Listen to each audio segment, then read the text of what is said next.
శ్రీ గణేశాయ నమః. శారదా గురుభ్యో నమః. ఈటీవీ లైఫ్ ఆధ్యాత్మిక ఛానల్ ప్రేక్షకులకు శుభోదయం. శ్రీరస్తు కార్యక్రమానికి శుభస్వాగతం. కార్యక్రమంలో భాగంగా శుభతిథి అంశాన నేటి పంచాంగ వివరాలు చూద్దాం. ఆంగ్ల తేదీ 30వ తేదీ 5వ నెల 2024 సంవత్సరం గురువారం. స్వస్తి శ్రీ చాంద్రమాన శ్రీ క్రోధినామ సంవత్సరం ఉత్తరాయణం, వసంత ఋతువు వైశాఖ మాసం, కృష్ణపక్షం, సప్తమి తిథి ఉదయం 11 గంటల 5 నిమిషాల వరకు, తదుపరి అష్టమి. ధనిష్ఠా నక్షత్రం ఉదయం 7 గంటల 20 నిమిషాల వరకు, తదుపరి శతభిష నక్షత్రం. వైధృతి యోగం రాత్రి 8 గంటల 52 నిమిషాల వరకు, తదుపరి విష్కంభ యోగం. భవకరణం ఉదయం 11 గంటల 7 నిమిషాల వరకు, తదుపరి కౌలవకరణం. నేటి వర్జ్యం మధ్యాహ్నం 2 గంటల 4 నిమిషాల నుండి 3 గంటల 34 నిమిషాల వరకు. దుర్ముహూర్తం ఉదయం 10 గంటల 2 నిమిషాల నుండి 10 గంటల 53 నిమిషాల వరకు. తిరిగి దుర్ముహూర్తం మధ్యాహ్నం 3 గంటల 8 నిమిషాల నుండి 3 గంటల 59 నిమిషాల వరకు. అమృత ఘడియలు రాత్రి 11 గంటల 4 నిమిషాల నుండి 12 గంటల 34 నిమిషాల వరకు. రాహుకాలం మధ్యాహ్నం 1 గంట 30 నిమిషాల నుండి 3 గంటల వరకు. యమగండం ఉదయం 6 గంటల నుండి 7:30 గంటల వరకు. ఇక నేటి విశేషం, తిథివార నక్షత్రాలను అనుసరించి ఈనాడు చేయవలసినటువంటి దేవతోపాసన. గురువారం కనుక గురుదేవతారాధన చాలా విశేషమైంది. అందులో త్రిగుణాతీతుడు, త్రిమూర్తియాత్మకుడు అయినటువంటి దత్తాత్రేయుని యొక్క ఆరాధన, దత్తాత్రేయుని స్తోత్రపారాయణ చాలా విశేషమైనది. దత్తనామాన్ని స్మరిస్తే చాలు, దత్తా దత్తేతి యో బ్రూయాత్, ఆ దత్తా అనేటటువంటి నామాన్ని చెప్తే చాలు, స్వయం దత్త, ఆయన తనని తాను ఆ భక్తుడికి దత్తం చేసుకుంటాడు అని ఆ దత్త వైభవం గురించి చెప్పేటటువంటి మాట. దత్తాత్రేయుడు వారి స్తోత్రపారాయణ చేయటమే కాకుండా దత్తాత్రేయుడు వారి చరిత్ర కూడా చాలా విశేషమైనది. ఎందుకంటే ఆ దత్తాత్రేయుడు వారు ఆ గురు చరిత్రలో చెప్పినటువంటి విశేషాలు ఏమిటి అంటే, ఈ సమాజంలో గురువును అనేటటువంటి వాడిని ఆశ్రయిస్తే ఈ మానవ జన్మ అనేది తరిస్తుంది. గురువు అనేటటువంటి వాడిని ఆశ్రయిస్తే భగవంతుడి యొక్క ఉనికిని చెబుతాడు. గురువు ద్వారా భగవంతుడిని కనుక ఆశ్రయించినట్లయితే జన్మరాహిత్యం ఏర్పడుతుంది అని చెప్పడం జరుగుతుంది.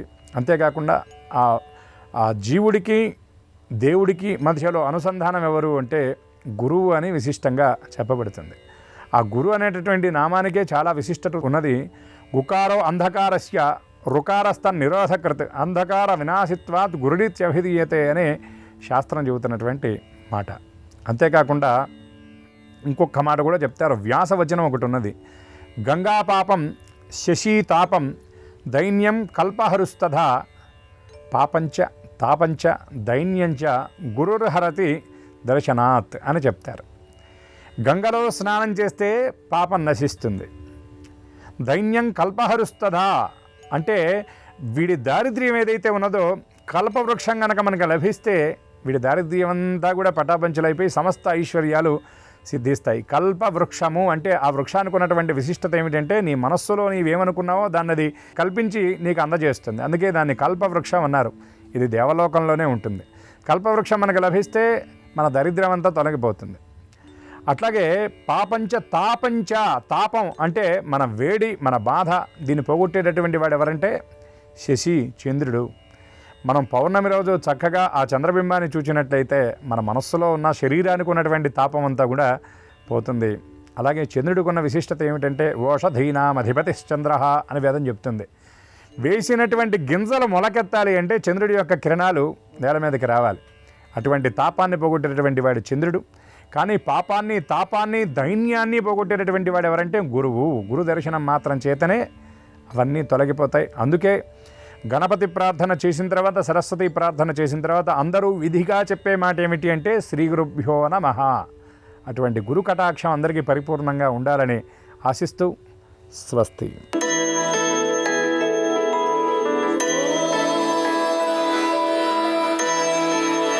ఈటీవీ లైఫ్ ఆధ్యాత్మిక ఛానల్ ప్రేక్షకులందరికీ నమస్కారం.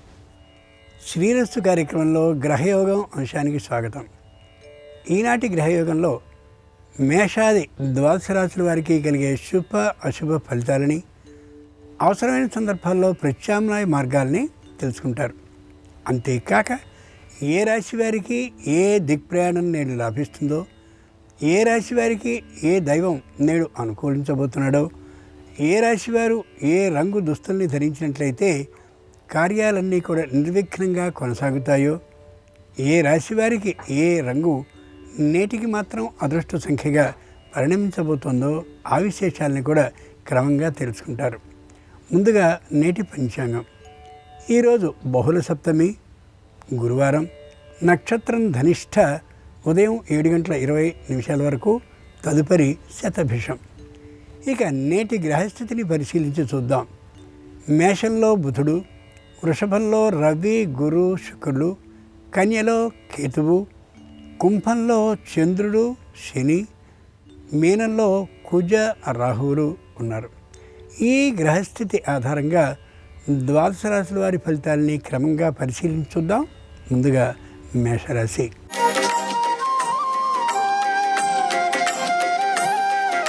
ఈరోజు మేషరాశి వారి ఫలితాలని పరిశీలించి చూస్తే ఇంట బయట అనవసరమైనటువంటి పేచీలు వచ్చే అవకాశం ఉంది. జాగ్రత్తగా నియంత్రించి మాట్లాడుకోవడం అవసరం. వ్యవహారాలన్నీ కూడా చిక్కులమయంగా గోచరించే అవకాశం ఉంది. ఆ కారణంగా ప్రతి వ్యవహారాన్ని కూడా అనుభవజ్ఞులైనటువంటి వారి సమక్షంలోనే పరిష్కరించుకునే ప్రయత్నాన్ని చేయాలి. ఆరోగ్యం మధ్యమంగా ఉంటుంది. కుటుంబంలో సంతానం పట్ల ఏవైనా చిన్న చిన్న పొరపత్యాలు కానీ ఉన్నట్లయితే నిదానమైనటువంటి పద్ధతిలో పరిష్కరించుకోవడం చాలా శ్రేయస్కరం. పై అధికారుల ఒత్తిడి ఏమాత్రం ఉండకపోవచ్చు, కానీ విపరీతమైనటువంటి ఒత్తిడితనాన్ని అనుభవిస్తూ కనిపిస్తారు ఉద్యోగులు. క్రింది ఉద్యోగులు, తోటి ఉద్యోగులు అంతంత మాత్రంగానే ఉండేటటువంటి కారణంగా ఒత్తిడి మరి కాస్త ఎక్కువ కావచ్చు. గురువారం సందర్భంగా మేషరాశి వారికి అనుకూలించే దైవం దత్తాత్రేయ స్వామి. పశ్చిమ దిక్ ప్రయాణం అనుకూలం. వీరి కలిసి వచ్చే రంగు నలుపు. అదృష్ట సంఖ్య 5.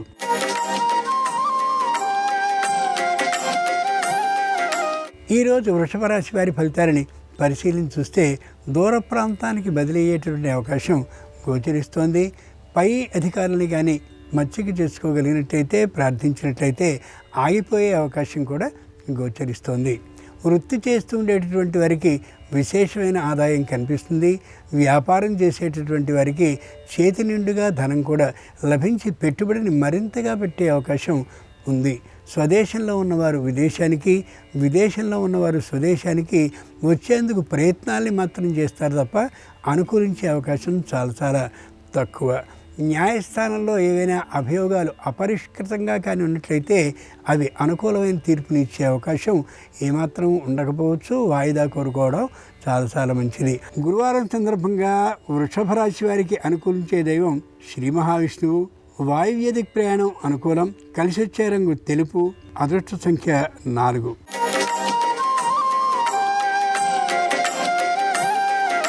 ఈరోజు మిథున రాశి వారి ఫలితాలని పరిశీలించి చూస్తే తీవ్రమైనటువంటి ఒత్తిడితో ఉద్యోగంలో ఉంటాడు. అదే తీవ్రమైనటువంటి ఒత్తిడిలో కుటుంబ వాతావరణంలోనూ ఉండే అవకాశం గోచరిస్తోంది. సంతానానికి సంబంధించినటువంటి విద్యా అభివృద్ధి లేకపోవడం తీవ్రంగా మనసుని బాధపెట్టే అంశం కావచ్చు. కుటుంబంలో ఐకమత్యం కూడా అంతంత మాత్రంగానే ఉండొచ్చు.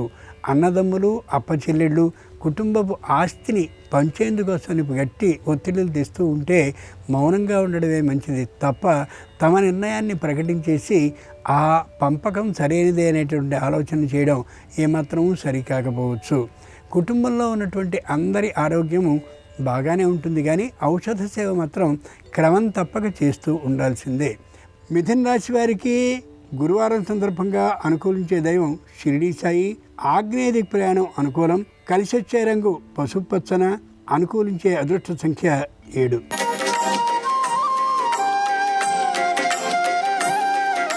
ఈరోజు కర్కాటక రాశి వారి ఫలితాలని పరిశీలన చూస్తే మానసికంగా నిరుత్సాహంగా ఉంటారు, శారీరకంగా దృఢంగా ఉంటారు, ఏ విషయాన్నైనా సరే తేలికగా తీసుకునేటువంటి విధంగా ఉంటారు. ఇంతకుముందు ఒక విషయంలో నష్టపోయినప్పటికీ కూడా దాని గురించి పెద్దగా పట్టించుకునే తీరు ఉండకపోవచ్చు. సంతానం ఇంకా విద్యార్థి దశలోనే ఉన్నట్లయితే వారి విద్య కోసం తీవ్రమైన ప్రయత్నాన్ని చేస్తూ ఉంటారు. పదవి నుండి విశ్రాంతి తీసుకున్నటువంటి వారు కూడా విపరీతమైనటువంటి చాకరీని చేస్తూ కనిపిస్తారు. శారీరకమైనటువంటి స్థితి అంత గొప్పగా ఉండే అవకాశం గోచరిస్తోంది. ఉద్యోగులు అధికారులతో ఏ విధమైన వాగ్వివాదము చేయకుండా ఉండడం అవసరం. ముఖ్యంగా లౌక్యాన్ని పాటించడం ఇంకా ఎంతైనా అవసరం. ఉన్నటువంటి సొమ్ముతో అనవసరమైన గృహోపయోగ సామగ్రి లేదా బహుమతి సామగ్రి వీటిని కొనివేయడం కాకుండా ముందు నాటికి శుభకార్యానికి సంబంధించిన అవకాశం ఉంది కాబట్టి నిల్వ చేసుకోవడం ఎంతైనా అవసరం ఈ రాశి వారికి ఈ రోజున. కర్కాటక రాశి వారికి గురువారం సందర్భంగా అనుకూలించే దైవం శంకరుడు. ఉత్తర దిక్ ప్రయాణం అనుకూలం. కలిసొచ్చే రంగు నలుపు. అదృష్ట సంఖ్య నేటికి 4.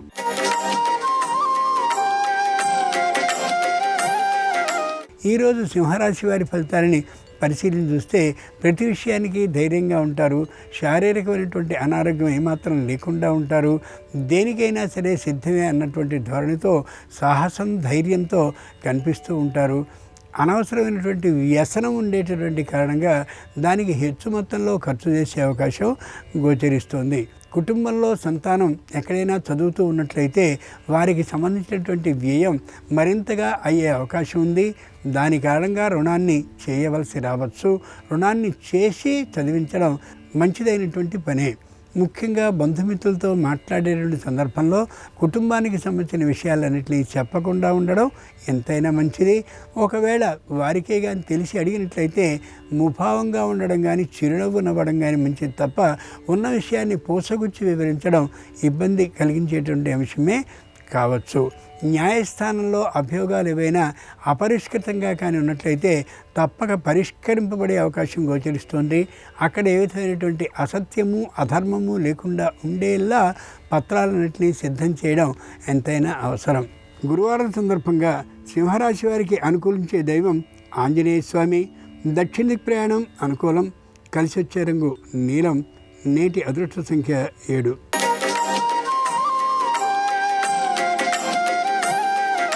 ఈరోజు కన్యారాశి వారి ఫలితాలని పరిశీలన చూస్తే ఉత్సాహంగా ఉంటారు. శారీరకంగా దృఢంగా ఉంటారు. ఏ తప్పు చేయకూడదనేటువంటి అనుభవపూర్వకమైనటువంటి జ్ఞానాన్ని కలిగి ఉంటారు. ఆరోగ్య స్థితి మరింతగా బాగుంటుంది. కొత్తగా కొన్నటువంటి ఇల్లు లేదా పొలం లేదా స్థలం వాటిని చూసుకుంటూ అభివృద్ధి ఎంత జరుగుతుందో గమనించుకుని ఆ రోజు ధనం ఇంత లాభం కలగబోతోందనే ఊహతో ఉంటారు. అన్నదమ్ముల మధ్య సయోధ్యభావం ఉంటుంది. అప్పచెల్లెళ్ళందరూ అనుకూలిస్తూ కనిపిస్తారు. బంధుమిత్రుల్లో తాత్కాలికమైనటువంటి అసూయాభావం తొలగిపోతుంది. పెట్టుబడి పెట్టినటువంటిది కొద్దిగా పెరిగే అవకాశం కూడా గోచరిస్తుంది. మొత్తానికి ఏ విధమైనటువంటి ఇబ్బంది లేకుండా ఈ కన్యారాశి వారు ఈ రోజుని గడపగలుగుతారు. గురువారం సందర్భంగా కన్యారాశి వారికి అనుకూలించే దైవం దత్తాత్రేయ స్వామి. పశ్చిమ దిక్ ప్రయాణం అనుకూలం. కలిసి వచ్చే రంగు నలుపు. అనుకూలించే అదృష్ట సంఖ్య 5.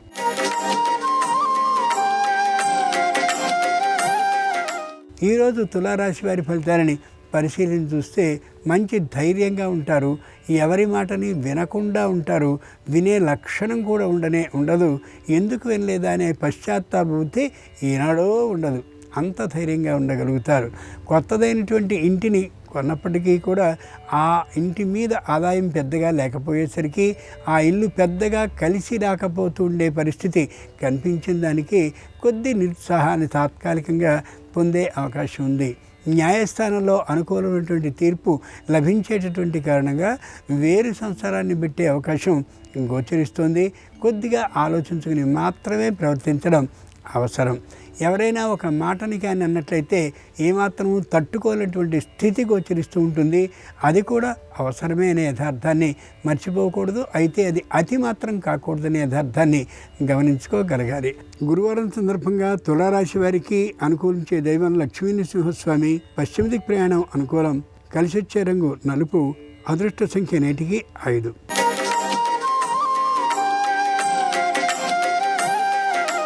ఈరోజు వృశ్చిక రాశి వారి ఫలితాలని పరిశీలన చూస్తే ఉత్సాహంగా ఉంటారు. తొందరగా మాట్లాడుతూ ఉంటారు. అంతేకాక వ్యాపారానికి సంబంధించినటువంటి అభివృద్ధి కోసమని విశేషమైనటువంటి కృషిని చేస్తూ ఉంటారు. కనిపించినటువంటి ప్రతి చోట పారిశ్రామిక రంగం నుండి కానీ బ్యాంకు నుండి కానీ లేదా ప్రైవేటు వ్యక్తుల నుండి కానీ రుణాన్ని తీసుకునే అవకాశం గోచరిస్తుంది. తీసుకున్నటువంటి రుణానికి సంబంధించిన వడ్డీని ఎప్పటికప్పుడు ఖచ్చితంగా తీర్చివేయడం చాలా చాలా అవసరం. ముఖ్యంగా పుణ్యనది స్నానాలని అలాగే దైవ దర్శనాలని చాలా స్పష్టంగా చేస్తారు. అక్కడే మరొక నిర్ణయాన్ని తీసుకుంటూ వ్యాపార సంస్థని ప్రారంభించాలని అమోఘమైనటువంటి ఆలోచనకి వచ్చి దానికి సరిపోయేటువంటి తీరులో ప్రవర్తన చేస్తూ ఉంటారు. తోలనాడేటటువంటి తనం ఉంటుంది ఇతరులని, అది ఏమాత్రం సరికాదు. వారు ముఖ్యంగా అనుకూలిస్తున్నారనేటువంటి భావంతో తాత్కాలిక కృతజ్ఞతా భావంతో ఉండడం సరైనటువంటి అంశం. గురువారం సందర్భంగా వృశ్చిక రాశి వారికి అనుకూలించే దైవం సూర్య భగవానుడు. వాయువ్యది ప్రయాణం నేటికి అనుకూలం. నీలం కలిసి వచ్చేటటువంటి రంగు. నేటి వీరి అదృష్ట సంఖ్య 4.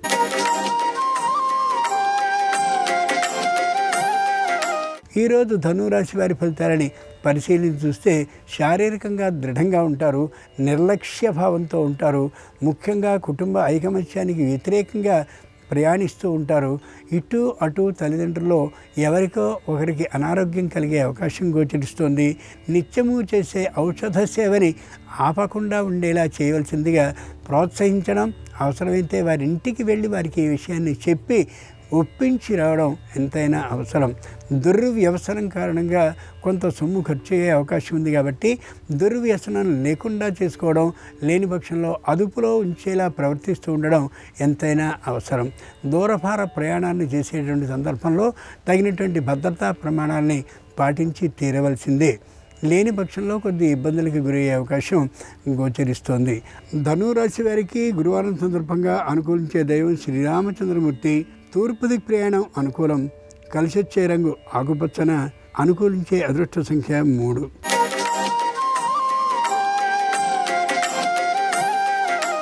ఈరోజు మకర రాశి వారి ఫలితాలని పరిశీలన చూస్తే ఉత్సాహంగా ఉంటారు, ఉల్లాసంగా ఉంటారు. ఉద్యోగంలో మంచి అనుకూలమైనటువంటి ఫలితాలని పొందగలుగుతారు. పై అధికారులకి వీరికి సమన్వయ భావం మరింతగా పెరుగుతూ ఉంటుంది. వీరు ఏ సూచన చేసినప్పటికీ కూడా ఆ సూచనని అంగీకరిస్తూ కనిపిస్తారు పై అధికారులు. క్రింది ఉద్యోగులు, తోటి ఉద్యోగులు కూడా ప్రశంసించేటటువంటి స్థితిలో ఉంటారు. వీరి విషయంలో మొత్తానికి అనుకూలంగానే గోచరిస్తూ ఉంటుంది. వృత్తి ఉద్యోగాల్లో ఆదాయం చాలా చాలా చక్కగా ఉంటుంది. అయినప్పటికీ కూడా నిరుత్సాహభావం ఏమాత్రం ఉండదు వీరికి మాత్రమే. మకర రాశి వారు ప్రతి విషయంలోనూ కూడా ధైర్యంగానే ఉంటారు. అయితే వాహన ప్రయాణ విషయంలో మాత్రం కొద్ది జాగ్రత్తను తీసుకోవడం చాలా చాలా అవసరం. ఏకాగ్రతా భావంతో ఉండడం ఇంకా అవసరం. గురువారం సందర్భంగా మకర రాశి వారికి అనుకూలించే దైవం శ్రీకృష్ణ స్వామి. ఈశాన్య దిక్కు ప్రయాణం వీరికి అనుకూలం. ముఖ్యంగా కలిసి వచ్చే రంగు వీరికి పసుపు పచ్చన. నేటి అదృష్ట సంఖ్య 8.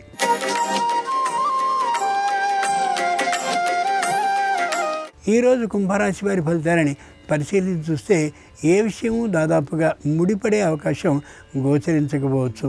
ఇంటి పక్కనే ఉండేటటువంటి స్థలమో, సొమ్ము లేదా ఆ ఊళ్ళో ఉన్నటువంటి ఏవో ముఖ్యమైనటువంటి స్థిరమైన ఆస్తులను కొనాలని ఆలోచిస్తారు. కానీ చేతి నిండుగా ద్రవ్యం లేకపోయేటటువంటి కారణంగా అతి ముఖ్యమైనటువంటి ఆస్తిని తీసుకోలేకపోతారు. ఏవైనా బంగారానికి సంబంధించినటువంటి నగల్ని తాకట్టు పెట్టినటువంటి సందర్భంలో మాత్రం శ్రద్ధని పాటించి తీరాలి. లేని పక్షంలో ఇబ్బందికి గురయ్యే అవకాశం గోచరిస్తోంది. ప్రభుత్వ రంగ సంస్థలోనే తాకట్టు పెట్టడం అత్యవసరం, ముఖ్యం కూడా. ముఖ్యంగా అన్నదమ్ములతో ఏ విధమైనటువంటి మాట పట్టింపులు రాకుండా ఉండేలా చూసుకుంటారు. బంధుమిత్రులతో ఏ విధమైన కలహము లేకుండా చేసుకుంటారు. మొత్తానికి అనుకూలమైనటువంటి విధానంగానే గోచరిస్తుంది. ఎప్పుడో పెట్టినటువంటి పెట్టుబడి మాత్రం ఎక్కువ ధనంతో తిరిగి వచ్చే అవకాశం స్పష్టంగా ఉంది. కుంభరాశి వారికి గురువారం సందర్భంగా అనుకూలించే దైవం శ్రీకృష్ణుడు. ఉత్తర ప్రయాణం నేటికి అనుకూలం. నేడు కలిసి వచ్చే రంగు తెలుపు. అదృష్ట సంఖ్య నేటికి 1.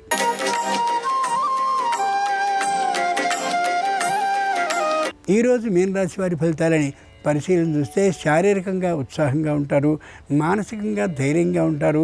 సంతానం ఇంకా చదువుతూ ఉండేటటువంటి స్థాయిలోనే ఉన్నట్లయితే వారికి కావలసిన ఆర్థిక సహాయాన్ని చేయడానికి ఏమాత్రపు వెనుకాడరు, అనుకూలిస్తారు కూడా. ముఖ్యంగా వ్యాపారాన్ని చేస్తూ ఉండేటువంటి భాగస్వాముల మధ్య పొరపత్యాలు వచ్చేటువంటి అవకాశం ఏమాత్రం ఉండదు. అనుకూలించేటటువంటి భావమే గోచరిస్తోంది. ఉద్యోగం చేస్తుండేటటువంటి వారికి పై అధికారుల పట్ల గౌరవభావం ఏర్పడేటువంటి విధంగా వారికి కావాల్సినటువంటి అవసరాలను తీరుస్తారు ముఖ్యులైనటువంటి వారు. కుటుంబంలో ఐకమత్యం చాలా చక్కగా పెరుగుతూ ఉంటుంది.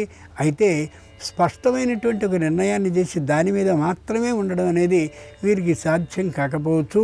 తద్వారా కొన్ని ఇబ్బందులకి గురయ్యే అవకాశం కూడా గోచరిస్తుంది. గురువారం సందర్భంగా మీన రాశి వారికి అనుకూలించే దైవం శ్రీ మహావిష్ణువు. దక్షిణ దిక్ ప్రయాణం అనుకూలం. ముఖ్యంగా కలిసి వచ్చే రంగు ఎరుపు. అదృష్ట సంఖ్య 3. ఇది ఈనాడు ద్వాదశ రాశుల వారికి కలిగే శుభ అశుభ ఫలితాలు. గురువారం సందర్భంగా దత్తాత్రేయ స్వామి వారి సంపూర్ణ అనుగ్రహం సర్వరాశుల వారికి కలగాలని ప్రార్థిస్తూ స్వస్తి.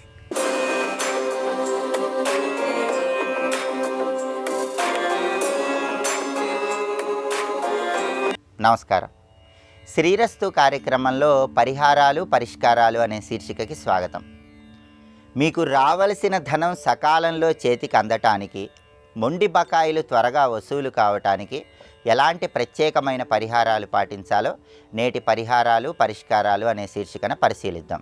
చాలామందికి రుణ బాధలతో పాటుగా మొండి బకాయిల సమస్యలు కూడా ఉంటాయి. కాబట్టి మొండి బకాయిలు త్వరగా వసూలు చేసుకుని రావలసిన ధనం సకాలంలో చేతికి వచ్చిన తర్వాత ఉన్న రుణాలు త్వరగా తీర్చివేసుకోవటానికి ఒక ప్రత్యేకమైన పరిహారం గురువారం రోజు పాటించాలని పరిహార శాస్త్రంలో చెప్పారు. కాబట్టి రుణ బాధలు తొలగిపోయి రావలసిన ధనం సకాలంలో రావటానికి గురువారం సూర్యాస్తమయానికి గంట ముందు భాగంలో, అంటే సూర్యాస్తమయం అవటానికి సరిగ్గా గంట ముందు మీకు దగ్గరలో ఉన్నటువంటి ఏదైనా దేవతా వృక్షం దగ్గరకు వెళ్ళండి. రావి చెట్టు, మర్రి చెట్టు, వేప చెట్టు, ఇలా ఏదైనా దేవతా వృక్షం దగ్గరికి గురువారం సాయంకాలం సూర్యాస్తమయానికి గంట ముందు వెళ్ళండి.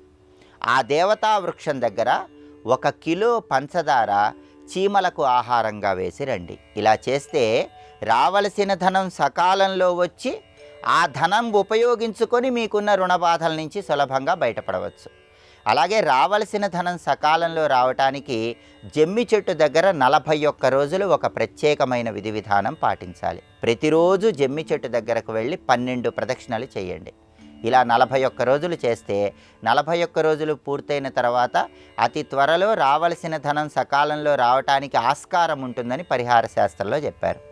అదేవిధంగా కలియుగ ప్రత్యక్ష దైవమైనటువంటి వెంకటేశ్వర స్వామికి తిరుమల క్షేత్రంలో గురువారం పూట పూలంగి సేవను నిర్వహిస్తారు. ఈ పూలంగి సేవను ఒక్కసారి దర్శనం చేసుకున్నట్లయితే రావలసిన ధనం సకాలంలో రావడానికి ఆస్కారం ఉంటుందని పరిహార శాస్త్రంలో చెప్పారు. అలా తిరుమల క్షేత్రంలో వెంకటేశ్వర స్వామి పూలంగి సేవను దర్శనం చేసుకోవటం వీలు కాని పక్షంలో మీకు దగ్గరలో ఉన్నటువంటి వెంకటేశ్వర స్వామి వారి ఆలయానికి వెళ్ళి ఆలయంలో వెంకటేశ్వర స్వామి వారికి మీరు పూలంగి సేవను చేయించండి. వెంకటేశ్వర స్వామి వారికి రకరకాల పూలదండలు, సువాసన కలిగినటువంటి పుష్పాలతో పూలదండలు అలంకరింపజేసి పూలంగి సేవ చేయించండి. దీనివల్ల కలియుగ ప్రత్యక్ష దైవమైన వెంకటేశ్వరుడి అనుగ్రహం కలిగి త్వరలో రావలసిన ధనం రావటానికి ఆస్కారం ఉంటుందని పరిహార శాస్త్రంలో చెప్పారు. అలాగే ఎక్కడైనా దేవాలయ ప్రాంగణంలో మీ చేత్తో దానిమ్మ మొక్క నాటి నీళ్లు పోయండి. ఎందుకంటే దానిమ్మ మొక్క లక్ష్మీ స్వరూపం. దానిమ్మ మొక్క దేవాలయ ప్రాంగణంలో నాటినట్లయితే లక్ష్మీ కటాక్షం త్వరగా కలుగుతుంది.